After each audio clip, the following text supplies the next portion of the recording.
The story of the Israelites' conquest of the Promised Land has long been an article of faith for Jews and Christians alike. The Bible tells us how, led by Joshua, they crossed the Jordan and tumbled the walls of Jericho with mighty trumpet blasts. In quick succession, the pagan cities of Canaan fell before their righteous assaults. And all the cities of all the kings of them did Joshua take, and smote them with the edge of the sword. And he utterly destroyed them as Moses, the servant of the Lord, commanded. So goes the scriptural account. But today, a number of archaeologists challenge the historical accuracy of that biblical narrative. Their findings suggest that the Canaanite cities may have been destroyed decades before the first Israelite settlements. That they settled peacefully and gradually. And that heresy of heresies, that the Israelites were themselves Canaanite peasants. Is it possible then that the Israelite conquest of the Promised Land simply never happened?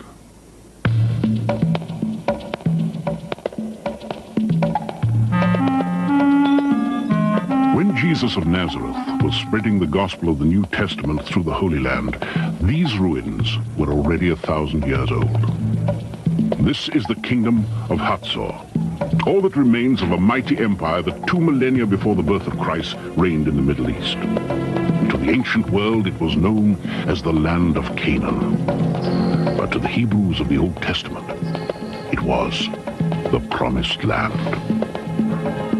Hatzor has lured archaeologist Amnon Ben Tor in search of clues to an age-old question, rather a series of questions. Who were the Israelites? Where did they come from? Did Joshua lead an army across the Jordan River to conquer Canaan, as the Bible says? I don't know if there was a Joshua, but I look to find the period described in Joshua. 11th century, 12th century. Somewhere here, this is where they are. These bricks here, that's Canaanite. These stones here, this is Israelite, but of the time of the monarchy. What's missing in here, that's Joshua, or the time of Joshua. Ben Tor hopes that the answer may be found here, in the great Canaanite palace at Hatzor. This is Canaanite Hatzor, the head of all those kingdoms. There's no building like it anywhere in Hatzor, and I don't think in the entire country. It's really big. So, and it lies all under where we are standing. This is Canaanite, look there. This is Ahab, or the 9th century. Over there, that's Solomon, 10th century. Over there, 8th century, the period of the kings. Okay, so Joshua, judges, kings, one on top of the other. The only one that is missing is in between. Israelites under Joshua, that's what we are looking for. Up there, those are the Golan Heights. Very controversial, no? Why? I thought we were talking about Joshua. But in Israel, the story of Joshua is never far from present-day controversy. The archaeology at Hatzor, within sight of those embattled heights, has political overtones in a country where historical claim to the land is a matter of war and peace. For it was here that Joshua and the Israelites finished their righteous conquest of the Holy Land, according to the Old Testament. They put to the sword all who were in it, utterly destroying them. There were none left that breathed. And he burned Hatzor with fire. Look how dark it is, how black it is. Look at all those fallen mud bricks. This is the real end of Hatzor. Look at the ashes, almost 1.5 meters of debris, of ashes, of wooden beams, of pottery, of all kinds of finds, and we are not yet down to the actual floor. So this is going to be a real big thing. Was it the Israelites who destroyed Hatzor, fulfilling their destiny as foretold in the Bible? Now, this is Hatzor, and this is the Bible. The question is, do they indeed correlate? Does it really mean that, as it is written in the Bible, this is how it happened? This is still an open question. We don't know. Because it says so in the Bible doesn't necessarily mean that it is wrong, okay? It may very well be so, but it is for us to prove. It may very well be that somebody else destroyed Chatzor, and in the book of Joshua, or whoever wrote the book of Joshua, attributed the story to the Israelites. For now, the answer remains hidden in the rubble of Hatzor. Amnon Ben Tor and his team are continuing their search for the missing chapter from the time of Joshua. Although their efforts are not always rewarded, today they have made a new find. So it's just like a little scarab. You see the head here, and the wings and everything. Nice, huh? Very nice. What year? Okay. This is about 8th century, something like this, 9th century. It's about 2,800 years old, maybe something like this. I don't know, we have to study it. Young. We have very young, yesterday. We have to study it. It's the period of the kings of Israel. Yeah. That's the Israelites, no question. But was Joshua, definitely. Unfortunately, not Joshua. So Moses commanded, so Joshua did. According to Scripture, the conquest of Canaan was the last act in a drama that began with the triumphant exodus of the Israelites from Egypt. Moses led the 12 tribes of Israel into the wilderness. When they came upon Mount Sinai, Moses went up to the mountain to receive the 10 Commandments.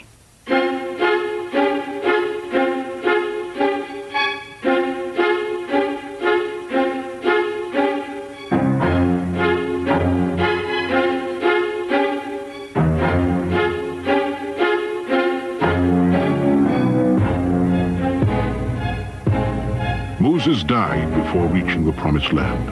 His servant Joshua would lead the Israelites across the Jordan River.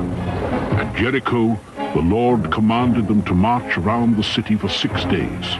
On the 7th, trumpets were sounded, the people shouted, and the walls came crashing down. For over a century, archaeologists have sought to verify the conquest as related in the book of Joshua. Today, a new generation of Israeli archaeologists is challenging the validity of the Old Testament as a historical document. Israel Finkelstein has surveyed hundreds of ancient settlements throughout Israel. He thinks the Battle of Jericho never happened. The conquest theory in Jericho was really disproved years ago. I think that it's a process of maybe 30 or 50 years of excavations. Excavations in the sites which are mentioned in the Bible in the conquest narrative reveal that either the sites were not at all inhabited at the time, or that the destruction of the Canaanite sites was a gradual and long process which took 150 years. Simply, this was not done by a group of people in one year or in several years or in a short period of time. If Joshua's conquest of Canaan is a myth, then how did the Israelites reach the Promised Land? Over the past decade, Adam Zertal has also uncovered dozens of new sites. He believes they migrated peacefully into Canaan. We're looking now backward on Wadi Farah. I believe that along this road, the Israelites has entered from the Jordan that we can see on the opening, and gradually entered and penetrated into the sedentary life, into the land of the Promised Land. Now we know that these Israelites were half nomads, and they moved gradually into sedentary, settled life.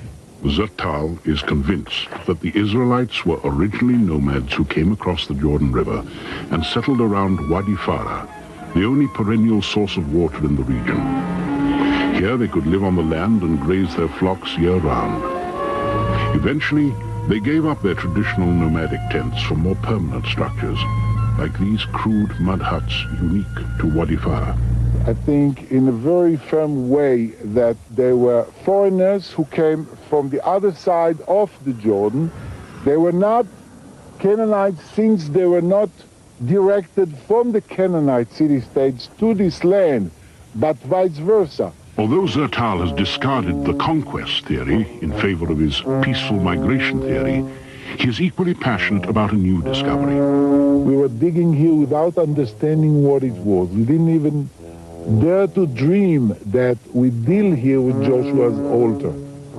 He believes he has found the altar built by Joshua at Mount Ebal after the Israelites reached the Promised Land. That was a moment I'll never forget until the last day of my life. We couldn't sleep for a couple of nights, because then it was a very good proof that we deal here with a real first Israelite altar, where our people has started the real roots of everything, not only of the Jewish culture, but probably of all the Western civilization. I still can remember this enthusiasm and this excitement, I think, never to be repeated in my lifetime. However, not everyone agrees with Zertal. Well, Mount Ebal may be a cult site, but the altar, as far as I'm concerned, is Zertal's sheer imagination. Israel Finkelstein has proposed yet another new theory for the origin of the Israelites. Convinced that they were not immigrants, Finkelstein argues that many were probably Canaanites, as were their fathers and their fathers before them. I think that the Israelites were probably local people who were probably sedentary people in the middle of the second millennium. Then there was a collapse of the urban culture, there was a process of nomadization, and after a few centuries, re-sedentarization. They were Canaanites because they lived in Canaan of the second millennium BC. And for Amihai Mazar, clues that the Israelites emerged from Canaan sometimes come from unsuspected sources. This little bronze bull was found by me in a kibbutz antiquities collection. It was found by a soldier training in the northern Samaria mountains, not far from Shechem, north of Shechem, biblical Shechem. It was found on a remote mountain, and I was shown the place exactly where it was found. We excavated there, and we could date it to this time, the 12th century BC, the period of the Israelite settlement. And we believe that the place where this bull was found was a high place. That means it was a sanctuary, an open-air sanctuary, utilized by those Israelites in the early phase of their settlement there. Now, this is a very interesting find, because we know that the Canaanites, much earlier, also used or had in their sanctuaries bronze bulls made in a very similar fashion. So we can claim that this little bull illustrates Canaanite traditions and inspiration on the early Israelite religion and cult. If the Israelites were Canaanites all along, when did they emerge as a unified people with a cultural identity? You cannot just ask who are the Israelites, because you must also be specific about a time in history. Under Joshua, or in the period described in the book of Joshua, did they know that they were Israelites? We don't know. We don't have enough historical evidence for this. But obviously many people who joined in this new force were local or were from here, and it was a mixture of people, you see. Whether or not they identify themselves as Israelites, this mixture of people was somehow different. In the archaeological layers of Hatzor, the settlement after the Great Fire is quite distinct from its Canaanite predecessors. So we have something different. Is this something different, Israelite or not? For the time being, I think it is. But for the time being, we don't have an absolute proof. We need something else, which I don't know if we shall ever find. Maybe we need a lot more of the same. But I think these are the Israelites. And it's a different page in a different story.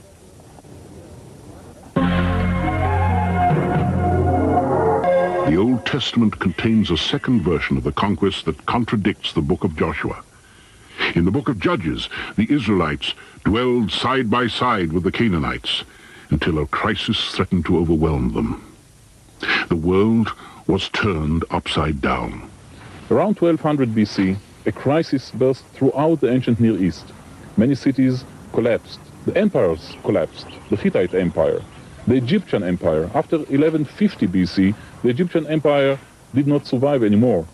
And many of those Canaanite city-states, Canaanite cities, for example, the largest, the most well-known one is Hatzor in the Galilee, disappeared. They just ceased to exist.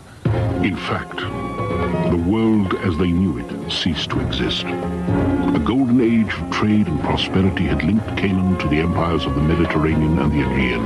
When they collapsed, the social, economic, and political fabric of the Canaanite city-states collapsed with them.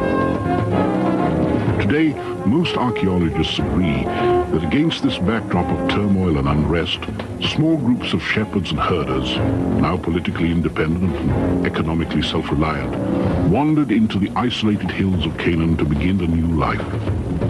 Out of their experience slowly emerged a new culture and a new identity. In time, they would become known as the Israelites.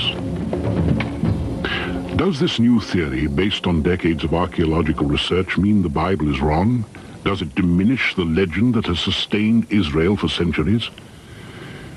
Perhaps it puts it in perspective. We have to understand that the Bible is not a source for describing the origin of Israel, for the simple reason that the biblical narrative was compiled at least, or even written in Jerusalem in the 7th century BC. And in many ways it reflects the ideas, the ideology, the economic affairs, the political affairs of the people of Jerusalem in the 7th century, which means 5 centuries after the supposed events took place. It's a question of how you look on the Bible. There are many points of view on the Bible.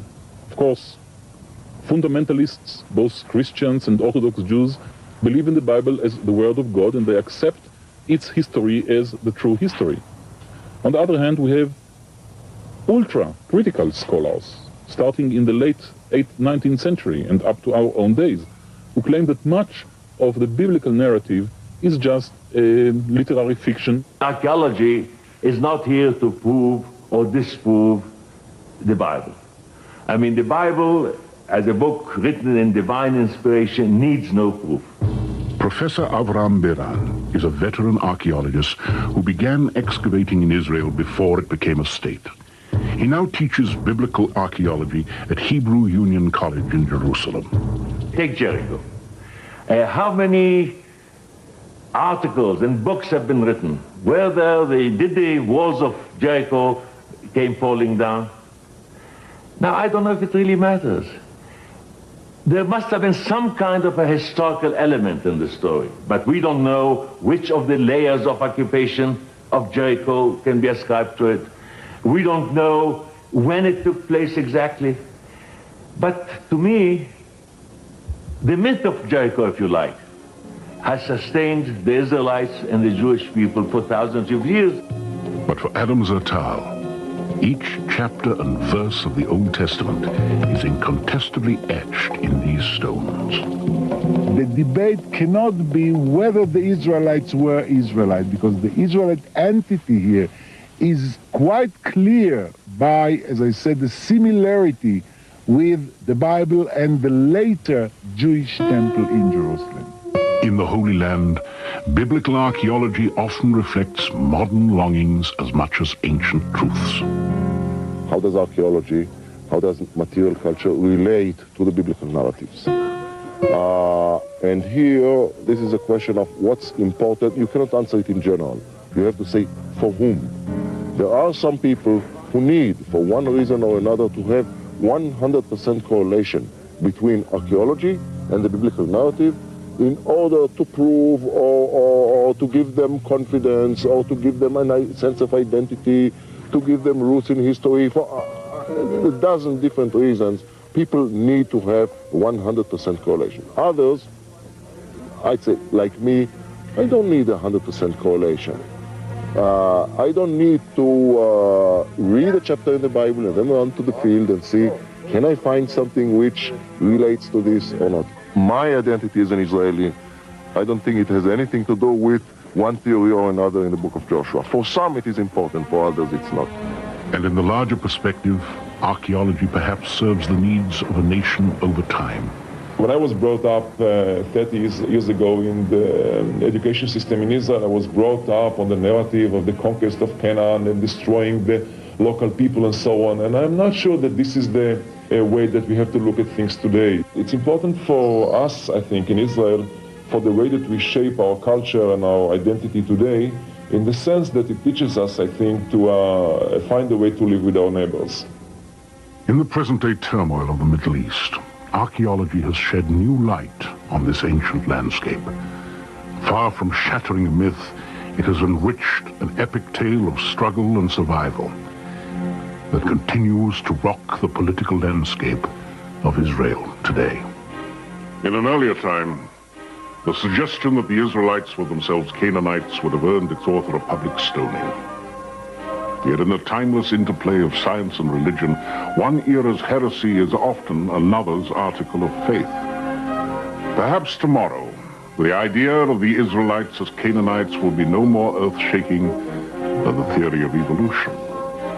Well, here we have maybe an unholy trinity. Okay? There's archaeology, there is Bible, there is politics.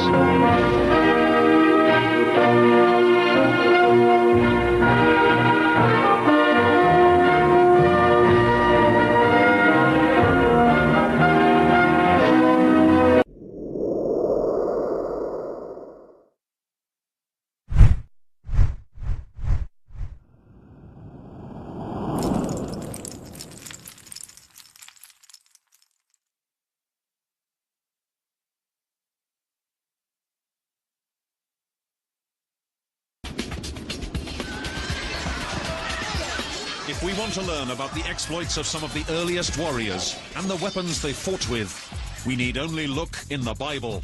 The Old Testament gives a detailed military history of the 12 tribes of the Israelites and their fight for survival.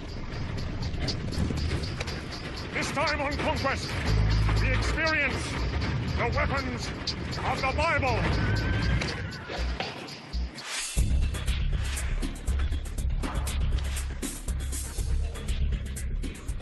The lands of the Bible are squeezed between the Mediterranean Sea and the desert.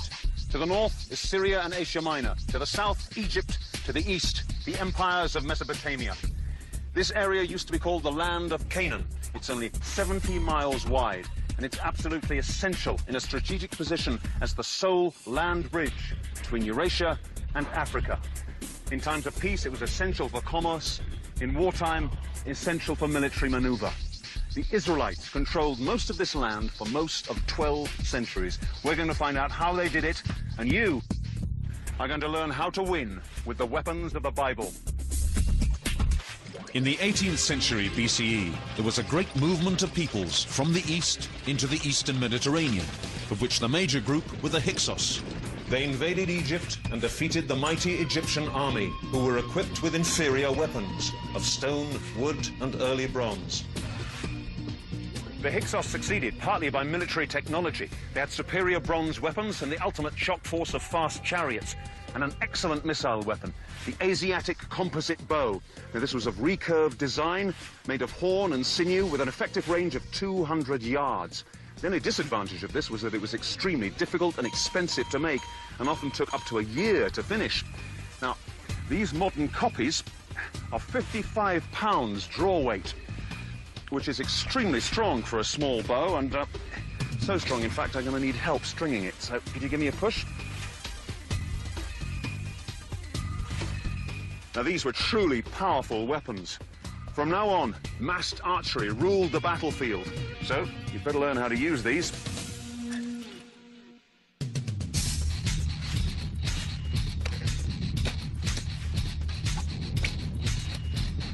Archery was so effective in this period because good armor was rare. Most was of stiffened cloth or leather, sometimes strengthened with scales of bronze, with helmets of hardened leather or bronze. Eventually, Egypt expelled the Hyksos by copying the weapons of their enemies, especially the bow and the chariot. By the time of the New Kingdom in Egypt, the Israelites were treated as a hostile population. Sometime during the 13th century BCE, they were led out of bondage in Egypt by their leader, Moses. Later, under Joshua, they began the conquest of the land of Canaan. At this time, the Israelites were still nomadic. They were a collection of individual Bronze Age warriors. They fought with a spear and javelin, bows and slings, clubs, many types of axes, swords and shields. These are the classic weapons of the ancient period, but what's important is what they were made of. Now, they still used flint and stone warheads and blades, and these could be extremely sharp, but they had to be short, and they often shattered on impact. The best blades were made of metal. First metal blades were made of copper, but this is an extremely soft material. But if you take 7 parts copper to 1 part of tin, you get an alloy called bronze. Now here's a nice new shiny bronze axe head. This was a very much harder material and could take a good edge, but you still had to be careful with it. It was brittle, and it could blunt very easily. And in the Middle East, bronze was often of poor quality because of the rarity of tin. But it made some good weapons. Right, team, it's time we learned how to use these bronze weapons. And the one thing you won't be doing with them is any kind of Hollywood swordplay, like this. Bronze weapons simply will not stand up to this. These are modern steel copies. Let's look at the real thing. First, with a long sword. It's absolutely pointless to try and think of any kind of cuts against bronze armor or bronze shields. All you're going to do is blunt your sword. Also, you're not going to be able to take any kind of parry. You thrust at me, there's a good chance that your sword or mine will break, so don't allow your sword to be cut down onto.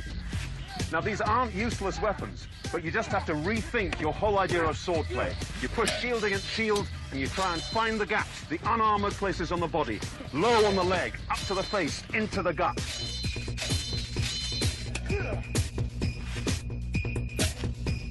Now, there were various different types of swords called kopesh. Now, these are based on an Egyptian design. It's almost impossible to believe that this sort of sword was actually used, but they're shown throughout antiquity, so they must have been used somehow. One like this would certainly be used as a cutting, slashing weapon. I would try and smash your shield aside and then come in with a head cut to smash right through it, cleave through it, and through you. Now, the bronze spearhead meant that the spear could really come into its own as a fighting weapon. Spear fighting technique is a whole technique to itself. There's all kinds of thrusts and parries. If you parry too far out, don't, because I can come under and in.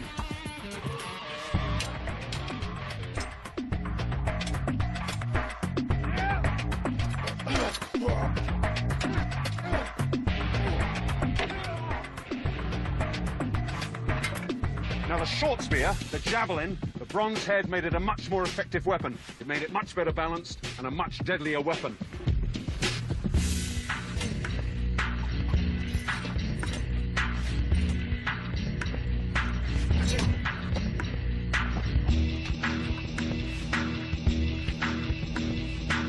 Now, there were many different types of axe.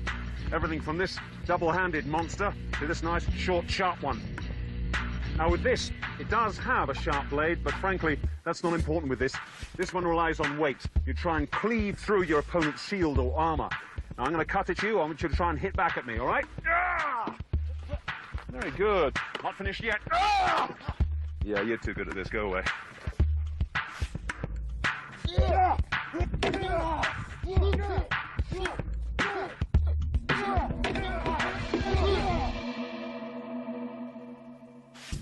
From around 9000 BCE began the process we call civilization.